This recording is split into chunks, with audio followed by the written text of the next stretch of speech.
movie side first, but I want to stay on this music side for just a few more moments because it's been well documented what you've done. It's been well documented of your opinions on certain people in the space in music. And I respect anyone that is not going to let somebody tie their tongue, you know. Mhm. And like I said, I've been knowing you for years, you know, and we have multiple discussions about different topics. And you know, it's all about the truth, man, and the real stories, right? So I'm not going to say, choke. I don't want you to talk about what, you know, such and such, so and so. I want you to express yourself the way you feel that you need to be expressive. Um, and that even includes as it relates to me, you know what I'm saying? Because, you know, you definitely pulled my code on a few things, you know what I'm saying, that I appreciate. Um, but back to the music side. At that moment when you were filming and you were capturing young Nas, young Hove, young Dame, young X, etc., did you see that this youth culture was going to be the greatest moment of hip hop? Did you see that in the moment? Did you feel that it was that you were capturing something that classic, historic? Like, did you? How did you feel about when you were in that behind the lens? Like, you know, because I'm quite sure you got bloopers, you got shit that people don't want people to see. You know what I'm saying? The unedited director's cuts. You know what I'm saying? I mean, and you have to be held in confidence because you at close range with a lot of things, right? So when you telling your truth, you're not telling the truth from hearsay. You're like, dude, I was there. You know what I'm saying? Right? Just like me. Like I tell stories behind the records because I was there. You know what I'm saying? And if you don't want to hear the truth, don't come on the show. Right? That's how I feel. So what was it in the moment when you was capturing the young hip hop energy? Where did you think it would go? Well, first of all, um, growing up in the Bronx, by the time I'm 95 in the tunnel, I already knew that hip hop was already out of here because I grew up in the Bronx. So when it started, I seen it. I seen it. I seen hip hop pregnant. I seen hip hop had the baby. I seen the baby crawl. I seen the baby walk. I seen the baby learn to talk. You know what I'm saying? I seen the baby go to school, elementary, junior, high school, and now it's like in the college stage because we don't really know it's still young, but it's still growing. You know, we don't know where it's gonna go. So back in the days, like I seen Flash DJ in my park in Eden Wall. You know what I'm saying? Before he had a record deal and was fascinated then. You know what I'm saying? Now, I didn't have a camera to film it, but like, you know how they used to have the jams in the park? He would be DJing like on the pitcher's mound, and I would climb up over the gate that's over the pitcher's mound and just fascinated, just watch him. You know what I'm saying? So by the time the 90s come around and NWA don't pop off, and you know, even before then, Run DMC, LL, you know, by the time I got to the tunnel, I really started filming when I was modeling and acting because I was doing a lot of music videos. Like I'm in Nas Hate You Now video. I'm in Lord Have Mercy, Say What, Puff's PE 2000 remix, Puff's Best Friend video. What other videos I did? Maul Deep, Quiet Storm remix with Lil Kim. Nas Hate Me Now. Eve Got a Man. There's a bunch of videos. So when I was doing those videos, I would go back to, you know, around the way and be like, yo, I was around this person, I was around this person. And you know how nobody believe you. So I started taking the camera and filming behind the scenes, which I didn't know was behind the scenes back then, but really just getting footage to bring back to the hood to show people, yo, I was with Nas and you know, like I remember filming when the tiger got loose in the Hate Me Now video when Nas and Puff was doing that scene. It was a tiger in that video. I remember shooting that when the tiger got loose. So it was just little stuff like that that I would go back, and that's where the passion came from. So when I started going and hanging in the tunnel, you know, knowing Flex, growing up with him, because I knew Flex since I was about 8 years old, and so it was easy access for me to get in the tunnel. All I had to do was carry some crates in to the DJ booth. You know what I'm saying? Throw my camera inside the crate. You know, boom, hanging out the crowd. Security knew me, so they wasn't tripping, and that's how that passion began. But it really started off with just bragging rights, and that's when I really got the passion for it. But when I decided to move on from it was just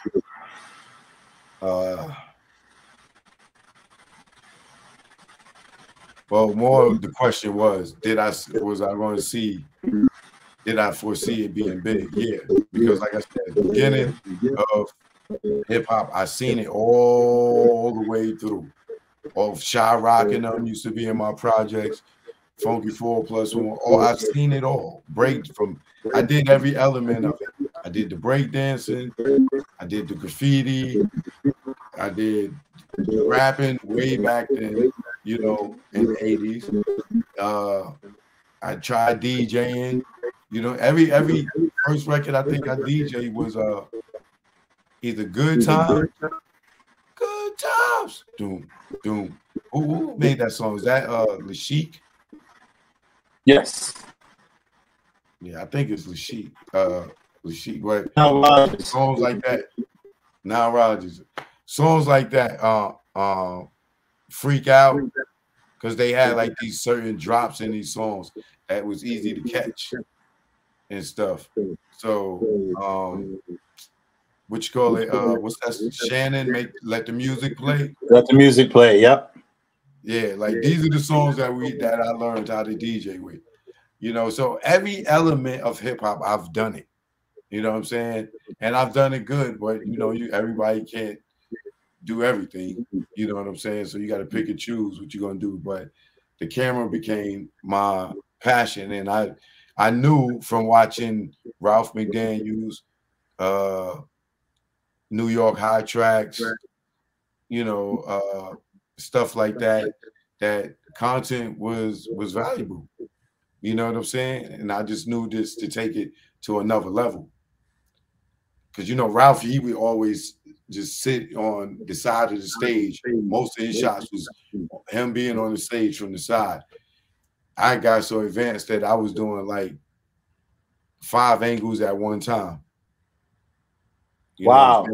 I have somebody here in the middle, 2 on the stage on both ends, a guy in the pit, another guy on the pit on this end, and be shooting at the same time and then go cut it up. That's why when you see like the Black Rob tunnel performance, is so many different angles. And then I was smart enough to bring the ADAT with me, and I will hook it up to the board. So I got a lot of people's live performance from the tunnel on that. Wow. Wow. Dudes that is they don't even know to do that today. Wow, that took some insight, and I'm happy that you have that, because those are, again, moments that that will never repeat themselves. And so from that, from that, and all of that video footage that you collected over the years, you look around and you say, yo, I have enough footage for a documentary, right? And you did a Yeah. documentary about the tunnel. I'm in it. My good friend Alpha Grinion is in it. You know, we talk about the tunnel security and how they used to shake people down. They used to throw them out, throw you out and rob you at the same time, or rob you and throw you out. You know, and Yeah. you know, those were, you know, tunnel. You know, rest in peace, Chris Lighty, uh, and Jessica Rosenboom. Man, just the tunnel was the temple of hip hop. Flex, And Paul Flex Knox. and Big Cat, rest in peace, Big Cat, man, because I used to go to Big Cat and get a lot of records played early. You know what I'm saying? And Yeah. sometimes Flex would be like, Cat "Yo, what was the was one that that you was really broke the playing?" records. Yeah, yeah. Cap actually was the guy that really, if you was a record exec and you was a record promoter at that time, you knew to get to the tunnel early to give your record to Big Cat. And the way Big Cat even played records, man, just like there's a couple of different people that I respect how they play records, and I'm gonna name at least four of them. Two of them are in spiritual essence. One is that Big Cat. The other is DJ Lance from Brooklyn, and um, the other two is Kid Capri and well, three of them in spiritual essence and Biz Markie. Like the way they played records, it's the same records, but the way they played it, it made it sound different. You know, so that art of DJing, that other element of the five elements of hip hop is something that I do salute. So I salute all the DJs that are out there. So Choke, so you made the tunnel documentary. What was that experience like? You know, what were some of the challenges that you faced? Knowing that you have footage of artists uh, that, you know, I'm quite sure when you shot the footage, you didn't get release forms, waivers, or anything like that. Like, what is the process when you have raw footage and you want to use it for commercial use? Like, what is, do you have to go back and get clearances? You have to get people to sign off? Like, what is that process as a producer?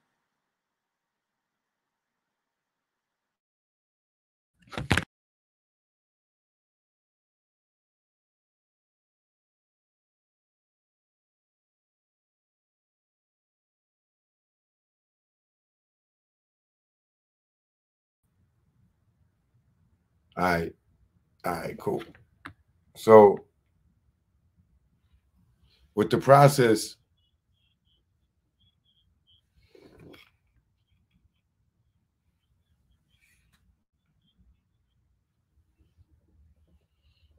yeah, shout out to Kenyatta. I see you up in here. All right. The Vagabond King, what up? So basically with documentaries, the laws are a lot more lenient. You know what I'm saying? Because it's a documentary. It's not like a feature film or anything like that. So docs with like a lot of footage, you don't have to go back and clear a lot of stuff, depending on where it was shot, you know, the way that you're using it. You know, it's a lot of uh space when it comes to doing documentaries. So all you gotta do really is look up your documentary laws. But as far as the challenges that I had, the only challenges um,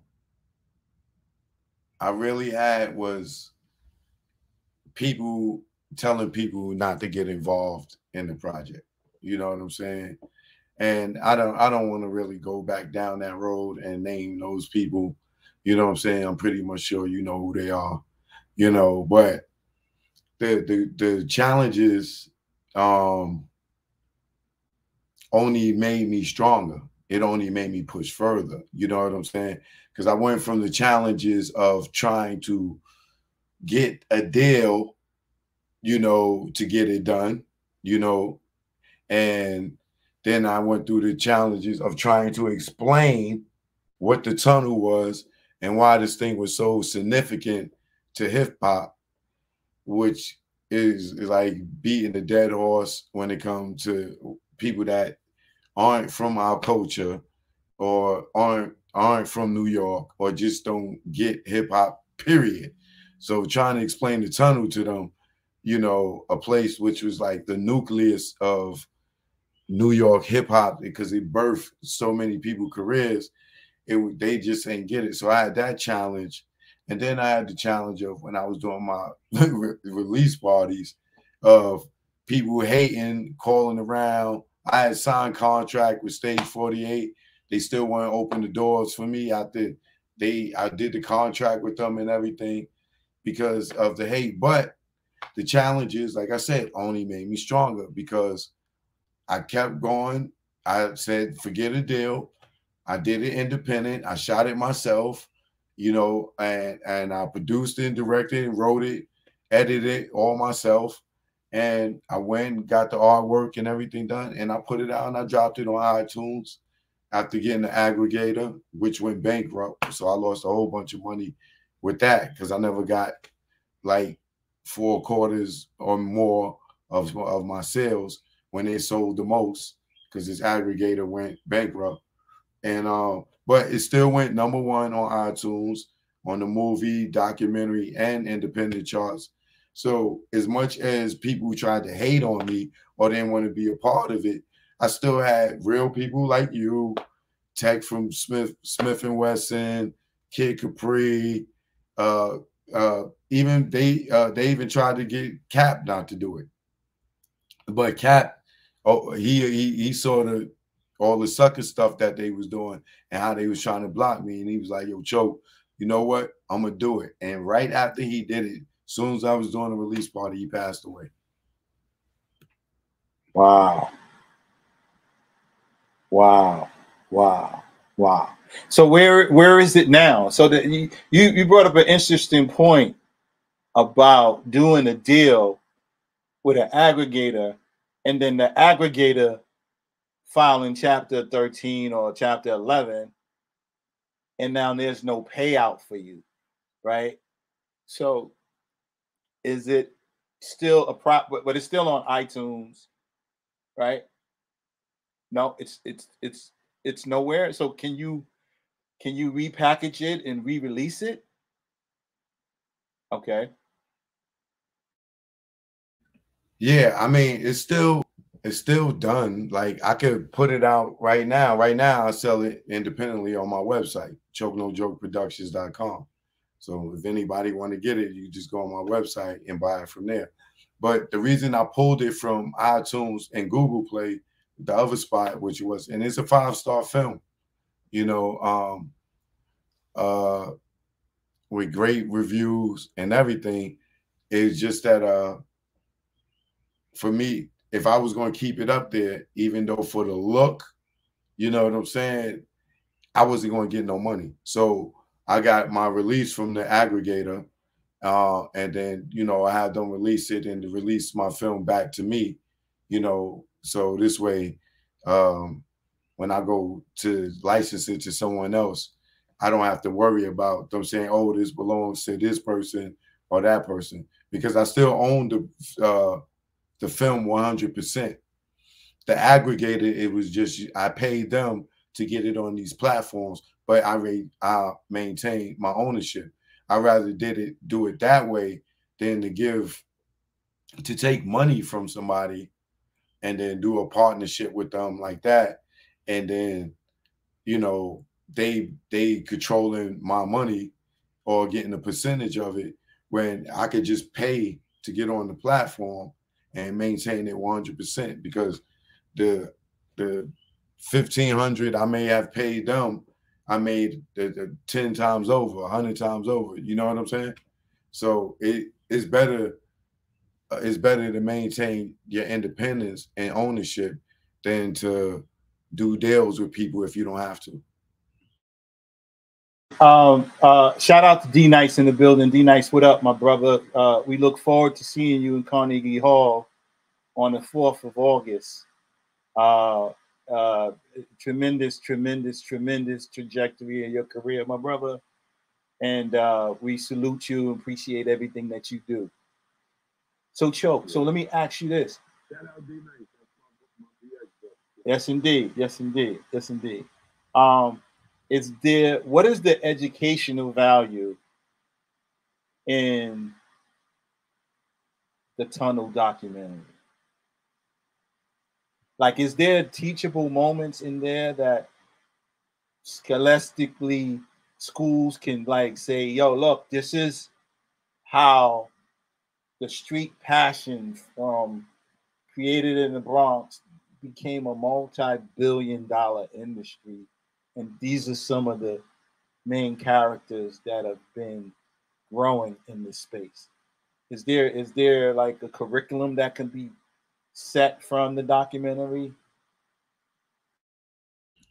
Yeah, it is. The lesson in the tunnel documentary is kind of like one of the Apollo.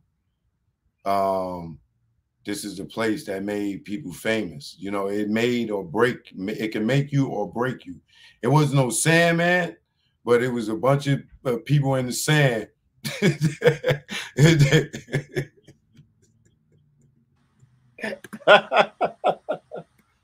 That's a good one. But you know, like you know, the people, the crowd, the you know, you had gangsters from every city, you had the thugs from every city, you had the gangbangers from every part of the city in the tunnel, and they was the toughest crowd, period. You know what I'm saying? So the lesson in the tunnel is, you know, first that this was a historic place that launched the careers of guys that were from the inner city ghettos, and hip hop took them and made them some billionaires and some multimillionaires, you know, all in this one venue. And then you got the other part of the story, you know, where the Peter Gation story, where how they were selling drugs out of the tunnel. You know what I'm saying? And that, you know, you got that side of the story and how violent it was, but people would still go there regardless, to no matter how many times somebody got killed after the party, or even when they were shooting in there, people would still come back. You know what I'm saying? But the biggest lesson to me is that, like I said, it's like the Apollo. You know what I'm saying? It's like Star Search. It's that story. Like this is the place that people went to, and if you bombed, you were never heard of again. Like I always use this. Like people always say, "Yo, who bombed at the tunnel?" You know what I'm saying? And nobody ever wants to be put in that category. But I'll be telling people, if you came to the tunnel and your show was whack, you know what I'm saying? You was over. I hate to say this because they're gonna be mad at me for saying it, but the group Crew, remember them? Come on, man. Yo, Joe. You know, I team actually paint their faces, their logo, which was half a smiley face and the other half the skeleton. And you know, they did have a record. Shout out to Haas and Yogi, Chatty O. They did have a record, you know. Um, and by Storm, Mark Pitts and them for signing them. Uh, But but finish telling that story. but were they ready for the tunnel with that one record? See, that's the thing, right? And I think what probably happened to them, because Haas is the guy that was like Sticky Fingers and Onyx. Like he was the guy that had the energy, the hype, but he was always locked up.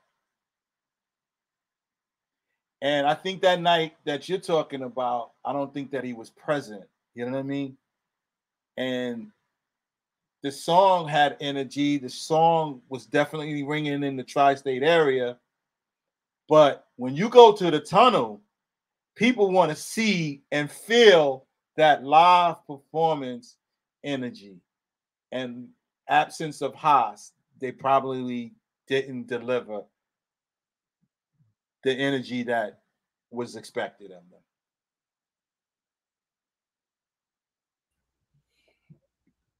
And then what happened to them after that? I mean, not having a good follow-up single, not selling, not selling according to what we were used to selling, Gold Plus was challenging. What happened when Mystical did the tunnel? I'm gonna let you tell that story.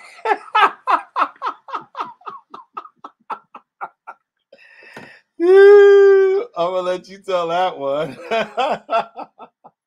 So, which one was the greatest performance to you in the tunnel? Shout out to Bink Dog, the humble monster in the building.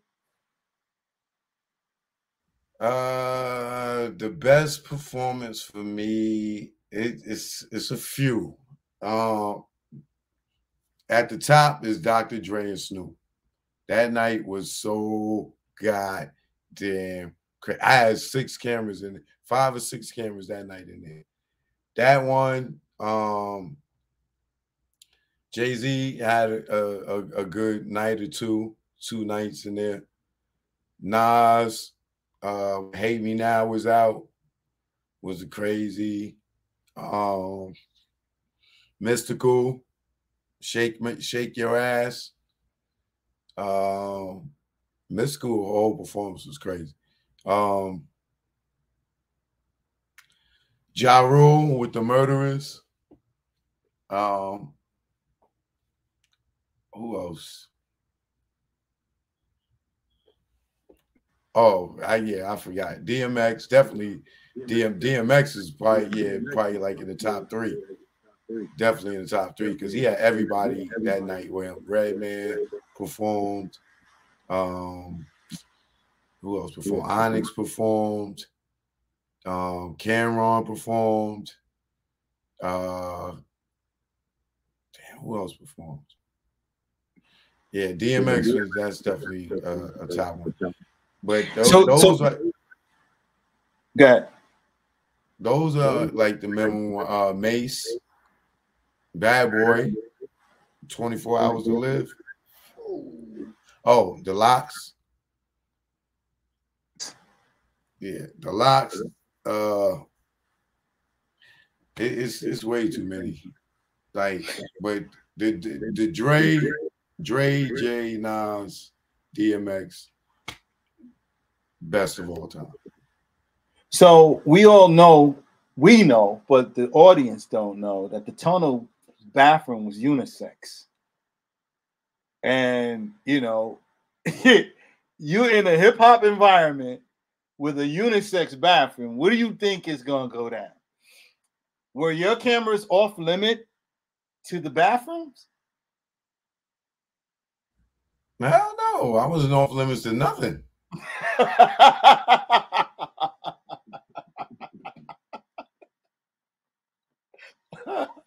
Okay. All right. So we gonna talk about you seen, like, if you watched like the public access joints, you seen like we interview people in the bathroom.